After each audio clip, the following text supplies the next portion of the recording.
Selamat pagi Bapak Ibu Saudara yang terkasih dalam Yesus Kristus. Shalom.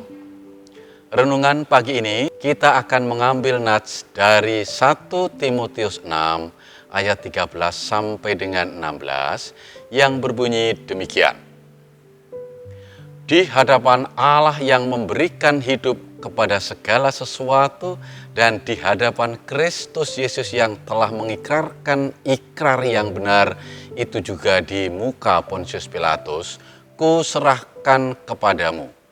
Turutilah perintah ini dengan tidak bercacat dan tidak bercela hingga pada saat Tuhan kita Yesus Kristus menyatakan dirinya, yaitu saat yang akan ditentukan oleh penguasa yang satu-satunya dan yang penuh bahagia, Raja di atas segala raja dan Tuhan di atas segala Tuhan.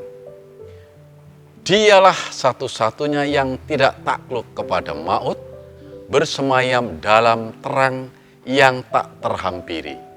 Seorang pun tak pernah melihat dia dan memang manusia tidak dapat melihat dia. Baginya lah hormat dan kuasa yang kekal. Amin. Bapak Ibu Saudara sekalian yang dikasihi Tuhan, bagaimana seharusnya kita menyikapi pergumulan ini? Nasihat yang Paulus berikan kepada Timotius juga berlaku untuk kita semua. Dari nasihat-nasihat tersebut dapat ditarik 3 hal esensial yang perlu kita aplikasikan secara terus-menerus dalam hidup beriman kita. 1. Pendalaman dan pengalaman akan firman Tuhan. Nasihat Paulus agar Timotius bertekun dalam ibadah, menjaga tingkah laku dan kesetiaan merupakan suatu cara dan sikap yang dapat menolong kita untuk tetap berada pada jalur yang dikehendaki Tuhan, tidak berbelok mengikuti pandangan-pandangan masa kini yang menyesatkan iman kita.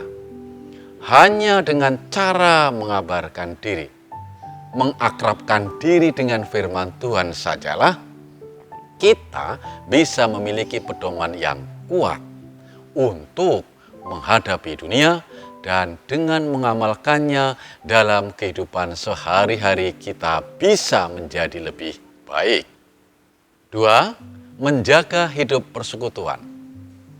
Paulus juga menghendaki Timotius untuk hidup saling mengingatkan dengan jemaat. Hidup persekutuan merupakan suatu aspek yang penting bagi pertumbuhan iman kita.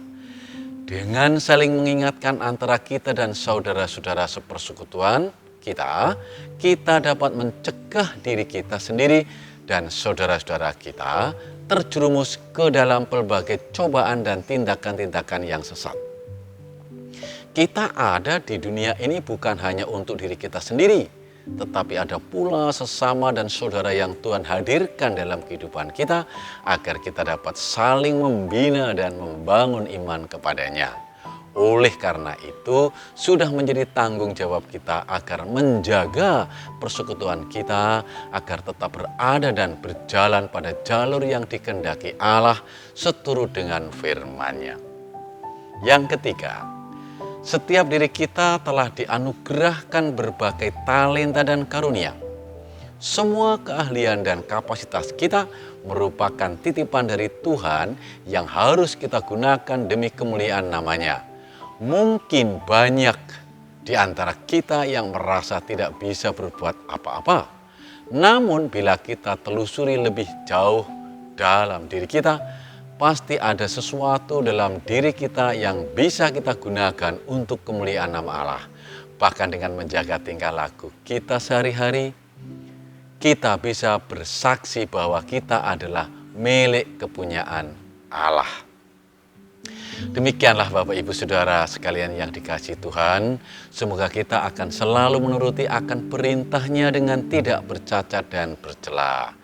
Amin. Marilah kita mulai aktivitas kita pada hari ini dengan berdoa.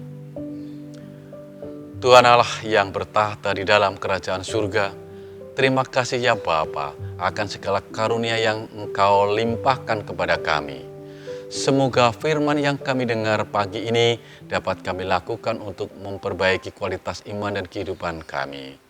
Tuhan, pagi ini kami akan mulai berbagai aktivitas keseharian kami untuk bekerja mencari nafkah, kuliah, sekolah, dan berbagai kegiatan-kegiatan lainnya. Kiranya Tuhan sertai kami dalam kegiatan-kegiatan ini, sehingga apa yang kami kerjakan dapat menghasilkan karya yang baik, karya untuk berkelangsungan kehidupan di bumi ini. Terima kasih kami ya Tuhan, doa ini kami persembahkan atas nama Putramu yang Tuhan kami, Yesus Kristus. Amin. Demikian persekutuan pagi hari ini, semoga kita diberkati Tuhan.